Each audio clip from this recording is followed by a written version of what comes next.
비트코인 왕자입니다. 비트코인 전체 분석을 해보겠습니다. 자, 여기까지만 해도 비트코인은 흐름이 이제 좋았어요. 계속 올라가 주다가 붕괴가 발생하고 나서 반등 시도가 있었는데 장중에 돌파가 확정은 됐지만 종가로는 무너졌습니다. 여기도 마찬가지.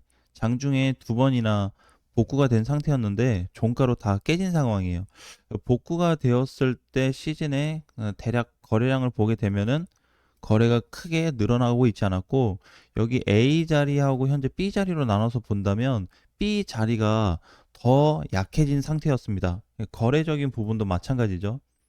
상당 가격은 올라갔는데 거래가 받침이 돼주지 못하다 보니까 계속 밀리는 쪽으로 갔는데, 사실 여기까지만 해도 괜찮았거든요. 이 구간까지만도 나쁘지 않았는데 이날 3일 전에 붕괴 확정이 됐습니다. 여기 이제 붕괴 확정이 되었고, 이 당시에는 붕괴 확정이 없어요.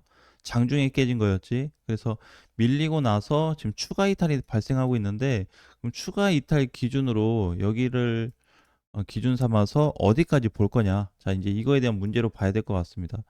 자, 일단은 첫 번째가 상승 라인은 다 무너졌습니다. 그럼 이제 상승 구조를 볼 필요가 없어요. 무너졌기 때문에. 자, 첫 번째는 이제 어느 정도 와서 비트코인이 스탑이 될 거냐. 여기가 이제 첫 번째 이유가 될 것 같아요.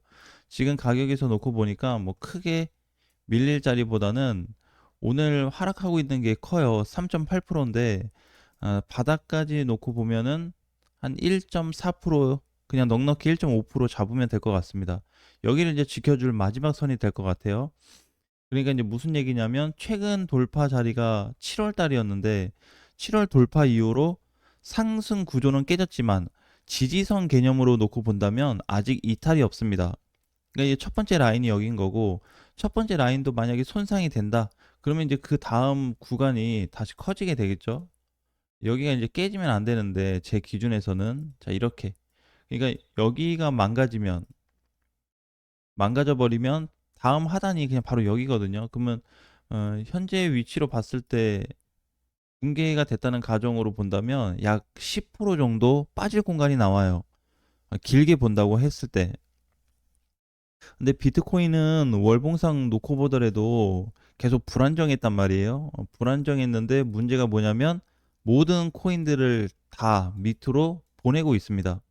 오늘 같은 경우에 일반 국내 거래소 본다고 해도 상승하는 코인들이 있어요. 뭐 엘프나 카바, 이 토카마 같이 기존에 못 갔던 뭐 게임빌드, 레이어 제로, 스레소 홀드, 오히려 빨간불을 켜주고 있거든요. 그 다음에 뭐 코스모스나 저스트 같은 코인들 보면 아하 토큰은 1%밖에 안 빠집니다. 비트코인이 이렇게 많이 빠지는데. 그러니까 오늘 이제 봐야 될 부분은 알트가 없습니다. 내용 안에. 왜냐면 알트하고 지금 비트를 저는 별개로 보고 있어요. 물론 비트 역량으로 인해서 코인들이 빠지는 것도 있겠지만 안 빠지고 오히려 반격을 주고 있기 때문에 비트코인에 대한 역량이 크게 만들어지고 있지는 않습니다. 일단은 그래서 비트를 보면서 전체 시장 흐름을 검토해 보자라는 취지에서 보고 있습니다. 자, 그러면 이제 다시 연계해서 봐야 되는 게, 이번에 첫 번째 구간을 어, 지지받고 반등이 나와준다면 상승이 다시 높아지게끔 돼 있어요. 11만 한 4천 달러까지 열리게 되거든요. 그러니까 단기 상승이 이번에 여기 맞고, 단기 상승 나온 이후에 바닥이 다시 온 거죠, 이번에. 근데 한 1. 몇 프로 남았으니까 이거 하나 기다려 봐야 될 것 같고, 이거 기다려주면서 반등이 이때처럼 나오면 다행인데, 왜냐면 여기도 자세히 보면은 이게 하락이 강했어요. 그죠? 떨어졌을 때 이거 하락 강했거든요.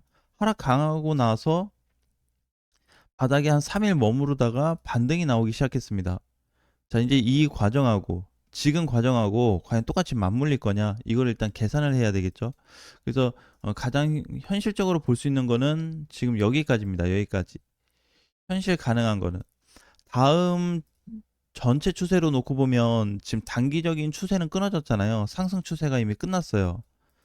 그러면 일단은 뭐 현물 시장도 그렇고 선물 시장도 롱 쪽으로 볼 수는 없습니다.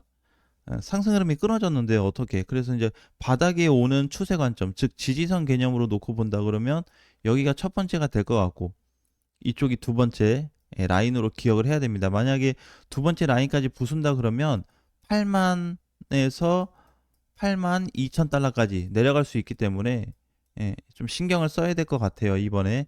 근데 이제 문제는 이거지. 얘가 이렇게 떨어지는 동안에 버틸 거냐? 이것도. 아니면은 그냥 정리할 거냐? 순번을 나눠야 되겠죠? 근데 사실 저는 그렇게 생각해요. 내가 만약에 비트코인을 가지고 있는 상태에서 지금까지 올려놓았다면 비트를 무조건 정리를 했을 겁니다. 그러니까 손실을 볼 가능성이 없었죠. 비트를 샀다면. 그래서 다른 코인들은 못 가서 이제 밑바닥에 있는데 여기서 꿈틀꿈틀 하는데 얘 혼자 여기 가 있으니까 못 팔 이유는 없더라. 자, 이렇게 보는 겁니다. 비트 입장에서. 이더리움 같은 경우도 좀 다른 케이스로 봐요. 하지만 이제 비트 입장에서는 현재 시장 방향이 어떻게 흘러가고 있는지 비트코인에도 중점을 두고 있기 때문에 사실 비트에 대한 전체 구조로 놓고 보면은 여기가 키포인트 자리이기 때문에 많이 빠지면 8만 달러까지는 열어놓고 있거든요. 그러니까 여기 오기 전까지는 사지를 않을 겁니다. 8만 달러 오면 사든지 아니면 여기 뚫리면 사든지 그냥 중간에는 사면 오히려 조금 머리가 아플 수 있어요. 그래서 차라리 하단 구간에서 그냥 진입을 하는 게 가장 적절할 것 같고. 자, 그래서 지금 입장에서는 비트가 오늘 또 하락이 되었는데 이번에 계속 하락이 되면서 분봉을 봤더니 다시 반등이 잡혔습니다. 고맙게도 반등이 잡혔어요. 지금 남은 공간이 한 1.5% 정도 남아 있었잖아요. 이걸 메꾸고 반등이 나올지 반등이 나왔다가 다시 눌릴지는 모르겠지만 오늘 오후나 저녁까지 전체 시장에 대한 반등이 나올 거예요. 이게 지금 비트도 반등이 잡혀 있고요. 이더리움도 잡혀 있는데 비트 쪽보다 이더가 더 세게 잡혔어요. 이더는 부분적으로 다 잡혔어요. 뭐 2시간, 4시간 일봉상에서 그냥 싹 다 잡혔고 비트는 분봉에서만 잠깐 잡혔고 그게 어쨌든 이렇게 일시적으로 반등이 나온다면 조금 늦게 빨리 죽는다고 해도 오후까지는 다른 알트코인들하고 상승을 만들어줄 가능성이 현재는 높아 보입니다. 그러니까 결국에는 이제 하락에 따른 그냥 기술적 반등이 나올 수 있는 자리인데 그거 한번 봐야 될 것 같아요. 그래서 밀렸다가 올라올 수 있는 기술적 반등 자리. 자, 그러면 현재 비트가 가지고 있는 최대 위치에서 반등이 나와준다면 어디까지 좀 예상을 해볼 수 있냐면 현재 지켜줘야 될 가격 구간에서 요 정도. 자, 그러면 추세로 간단히 본 거니까 현재가에서 반등을 크게 잡아봐야 4%밖에 되지 않습니다. 근데 4%가 올라가도 이번에 무너졌었던 저항 돌파가 안 나와요. 상승 추세 무너졌잖아요. 그게 지금 이제 다시 저항이 돼 버렸으니까 저항 돌파를 하는데 턱없이 부족한 퍼센테이지입니다. 그러니까 저항까지 넘어가려면 6에서 7%가 필요한데 지금 대략적으로 나온 반등은 4% 정도밖에 안 되니까 여기에 대해서 고민을 좀 해봐야 될 것 같고요. 그러면 이제 이번에 갇히게 되는 거죠. 여기서 하나 갇힐 거고 현재 이렇게 비트코인이 지금 갇혀 있습니다. 그러니까 위치상 바닥은 왔고 요거 살짝 공간이 있는데 뭐 1.5% 일단 뭐 밀리든 안 밀리든 어쨌든 반등이 나와준다면 상단까지 시도를 한번 해줄 거고 다이렉트로 올라간다면 이렇게 올라가겠지만 중간에 조정을 받으면서 간다면 이 정도로 가격폭이 낮아질 수 있기 때문에 여기냐 여기냐에 대한 문제가 될 것 같아요. 그 상단을 터치한 이후에 다시 재차 하락으로 열어둘 수밖에 없습니다. 이게 지금 비트코인의 입장인데 일봉으로 봐서 그렇지 사실 월봉으로 보면 그냥 계속 하방이에요. 비트코인이 뭐 특별하게 붕괴된 게 없어요. 크게 망가진 게 없는데 그래도 하방입니다. 그러면 현실적으로 봤을 때 월봉상에서 봤을 때는 이제 가격적인 부분이 좀 많이 차이가 나는데 일단 이렇게 자, 이렇게 보면은 현재가에서 밀릴 수 있는 자리가 대략 한 5에서 6% 정도 나타납니다. 그러니까 월봉 추세까지 보게 되면 아직 월봉상에선 깨진 게 없어요. 월봉은 멀쩡한데 일봉으로 돌아가서 세부적으로 보고 확인을 하다 보니까 뭐가 깨졌다 이렇게 흐른다 얘기할 수 있는데 전체적인 부분은 아직 깨진 건 없어요. 대신에 이제 5%나 뭐 6%, 7%가 밑으로 깨져 버렸을 때는 전체 시장에 대한 타격이 등장하게 될 겁니다. 그러니까 아직까지는 어, 희망적인 부분이 남아 있다. 이렇게 봐야 될 것 같아요.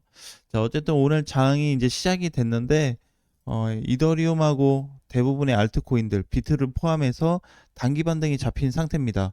그리고 이제 눌린 걸 보면 아시겠지만 순서 자체가 이더 하락이 가장 컸고요. 그 다음에 비트, 그 다음에 알트거든요. 이것도 한번 우리가 고민을 해봐야 될 것 같아요. 보통 이더하고 비트가 크게 빠지면 알트가 주도적으로 빠지게 돼 있는데 또 그건 아니다. 네, 이 부분이 좀 이상하지 않았어요. 그 다음에 그 시가총액이 좋지 않았던 진리카 아시죠? 진리카 같은 경우에도 지금 한 5일째, 6일째 떨어지고 있는데 그렇게 생각보다 많이 안 빠져요. 일반 코인들은 뭔가 붕괴 위치로 가고 있는데 대부분의 알트코인들은 이 박스권의 기준을 잡아주면서 계속 상승 하락만 반복하고 있습니다. 이게 지금 알트 현 주소예요. 우리가 봤을 때 뭔가 계속 빠지는 것 같잖아요. 이렇게. 그게 아니고 짧은 틀로 봤을 때는 이게 맞는데 큰 틀로 놓고 보면 박스 형태를 벗어나고 있지는 않아요.